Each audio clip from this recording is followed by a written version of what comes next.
सदर आसिफ अली जरदारी से वजीर आजम शहबाज शरीफ की मुलाकात, मुल्की सियासी और इक्तिसादी सूरत हाल और सेनेट इलेक्शन पर तबादला ख्याल। बानी के बेटे तहरीक चलाने नहीं, वालिद से मिलने आ रहे हैं।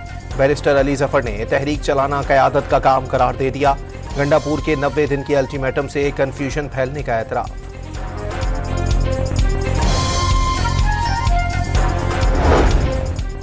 लाहौर की जेल में कैद पीटीआई रहनुमा डॉक्टर यास्मीन राशिद की तबीयत नासाज, सर्विसेज अस्पताल मुंतकिल कर दिया गया।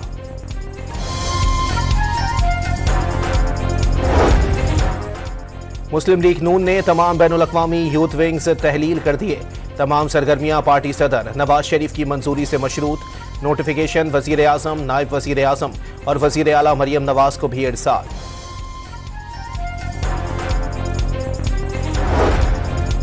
टूबरटेक सिंह के इलाके रजाना में अफसोसनाक सानहा, शर्त लगाकर चूहे मार गोलियां खाने वाले 2 नौजवान जाँ बहक हो गए।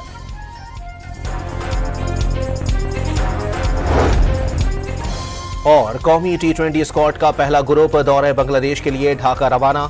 सलमान आगा, साइम, फखर जमान, नवाज, अबरार, खुशदिल शाह, फहीम अशरफ और अमला शामिल। दूसरा ग्रुप कल सुबह कराची से रवाना होगा।